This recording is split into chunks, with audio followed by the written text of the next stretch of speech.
surprise, we couldn't wait 2 weeks to release another episode, so from now on, we will be releasing episodes weekly. We hope you enjoy. Hi, everyone, and thank you for listening to Can You Repeat That podcast. We're your hosts. My name's Leslie. My name's Chantelle. And I am Atlas.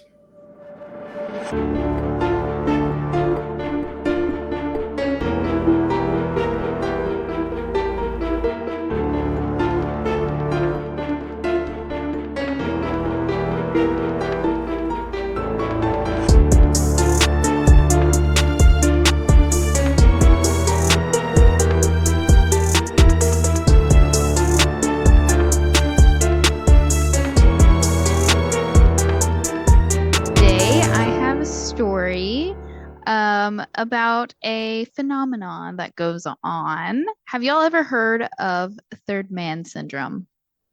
I want to say I have, but I could be completely wrong. Yeah. Alice, have you ever heard of it?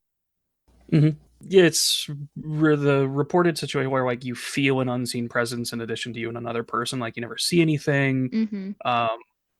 And it's usually a beneficial something, like something that provides comfort or support, something that definitely feels supernatural. Like two mountain climbers might be out of energy and suddenly feel they can move on because something's pushing them. Yeah. Atlas knows all the things. I know.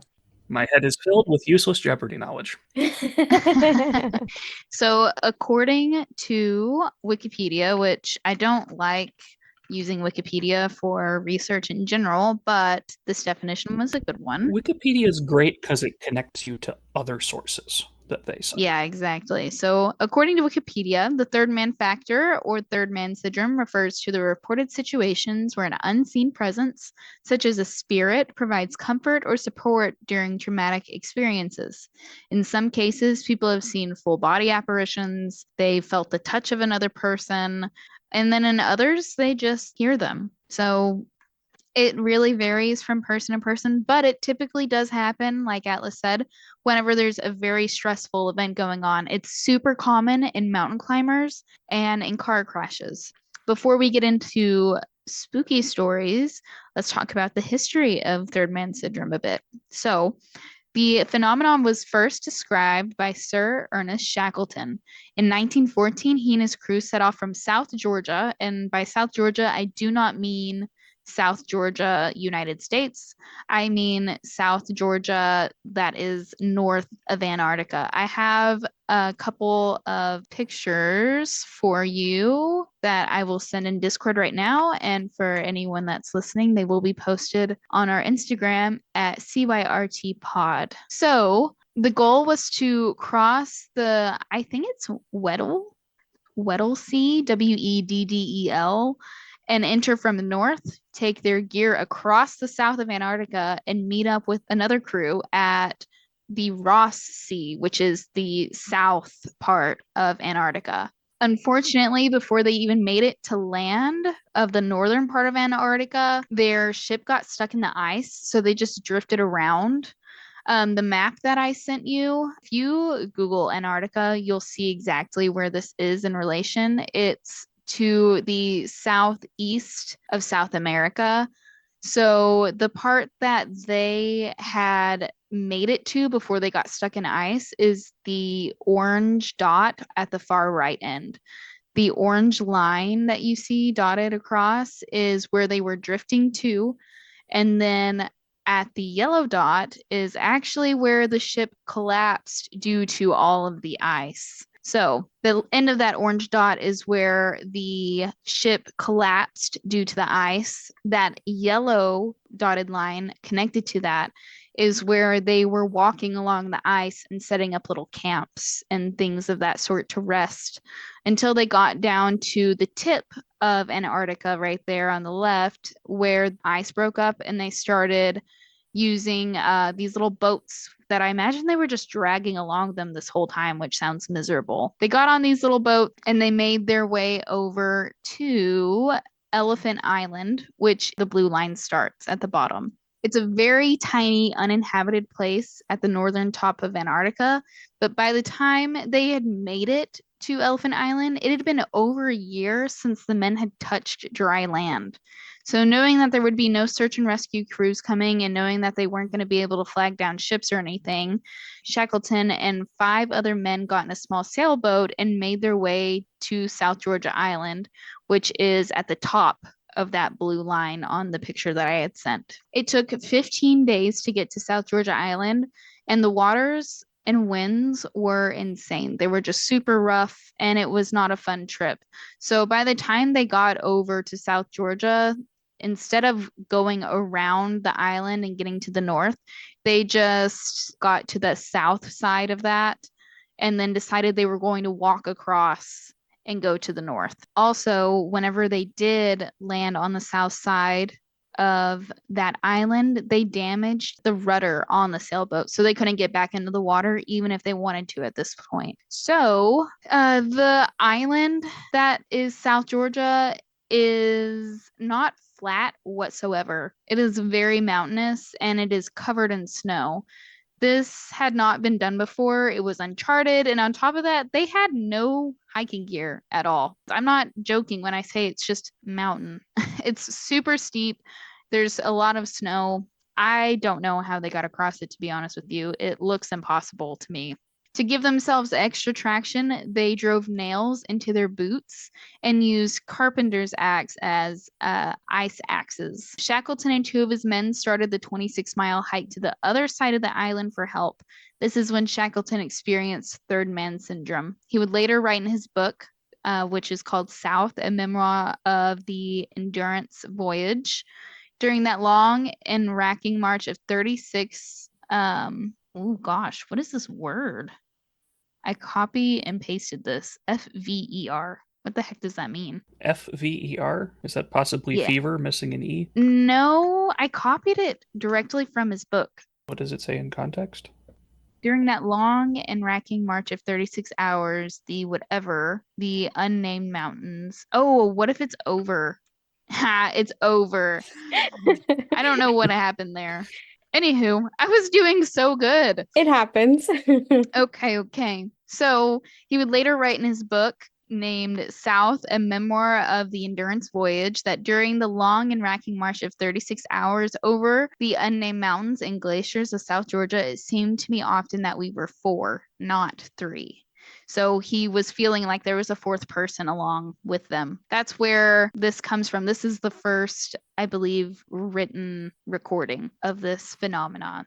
Some people think that it is a paranormal experience, maybe like guardian angels. Others think it's a hallucination. And then some people think that this is the brain misfiring. Some theorize that it's actually the 2 halves of your brain communicating with each other whenever you're in these stressful situations, like just talking with each other, basically.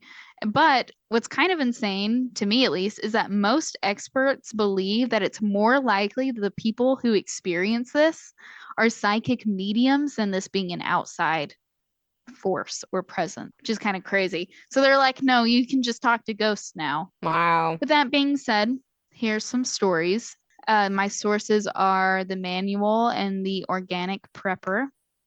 And a couple of them, even though, again, not the most amazing place to do research, is Reddit, but I'll get to those. So the first story is the story of Ron. Oh man, I said this in my brain earlier so well. DiFrancesco? DiFrancesco. DiFrancesco. That's what I'm going with. Okay. Sure. First story. Sounds about right. Yeah. So the first story is of Ron DiFrancesco. The morning of September 11th, 2001, Ron was working on the 84th floor of the South Tower. Whenever the plane hit the tower, he struggled through the smoke trying to get down the stairwell. He and others were forced to stop by a collapsed wall. Smoke was choking the oxygen out of the room, and he collapsed to the floor whenever he says, "Someone told me to get up." He would later state the voice calling him Ron encouraged him to keep moving forward. Ron would later say, "Somebody lifted me up. I was led to the stairs. I don't think something grabbed my hand, but I was definitely led," he would recount after the ordeal. He ended up finding his way down the stairwell, even though a wall of flames blocked him off at one point. The voice led Ron through the fire. Ron was the last person to make it out of the South Tower alive. the person in front of him should have been there, but wasn't. The next story I have is of Frank Smith on June 1st, 1933. He was attempting to reach the peak of Mount Everest. He spent 2 nights above the death zone as he waited for the weather to clear, and lack of food and oxygen and sleep had made him a mess. He attempted to reach the peak, but he lost his footing and almost fell down the mountain. His ice axe jammed in the crack was keeping him from falling, and he would later say, "All the time that I was climbing alone, I had a strong feeling that I was accompanied by a second person. The feeling was so strong that it completely eliminated all loneliness I might have otherwise felt. It seemed that I was tied to my companion by a rope, and that if I slipped, he would hold me. I remember constantly glancing back over my shoulder. When he made it to the top of the mountain, he was celebrating with a mint cake, and he broke it in half and tried to hand it to the person behind him that was not there." So the next two stories that I have come from a subreddit called r/today I learned. Someone had posted a link originally of a bunch of these third man syndrome stories, and I was looking through the comments and I found these two stories that I thought were really, really interesting. So the first one is from r/today I learned. Bobbin for Bears says that it reminded him of a story his dad had told him. He says he fell off of a sea cliff in Alaska onto boulders and shattered his leg and broke his back in a handful of places. He laid there alone for hours calling for help with no luck. Then he said a little girl came down a cliff and kept him company. He said she told him stories, sang to him, pet his head, and even put her coat over him to help keep him warm. But when someone eventually came around the bay and spotted him, there was no little girl. It was near a very small, remote Alaskan town, and no one in that small community had any idea of any little girl who even remotely matched the description. And then the last one that I have is from same subreddit, r/today I learned, in the same comment section that I was looking in, and it's from Rocket KT69. They say, "I was in a really terrible car accident a few years ago and I was stuck in the car. They had to cut me out. During it, I came to and there was a woman who had climbed into the car seat behind me and was holding my shoulders, telling me I was going to be okay and that help was coming. I thought she stayed with me until I blacked out and woke up to a fireman cutting the door off and pulling me out. The firemen, paramedics, and my mother, who had gotten there quickly, all said there was no woman at all and that traffic had gone around and no one had stopped because the fire department was only a few blocks down from the road. I can still hear her voice. I know she was touching me, but no one saw her." So, yeah, that is third man syndrome, and I think it's crazy fascinating. I hope I am never in an experience where I have to deal with this, but I kind of want the experience at the same time, as traumatic as that sounds. Oh, I hear you. It's super cool.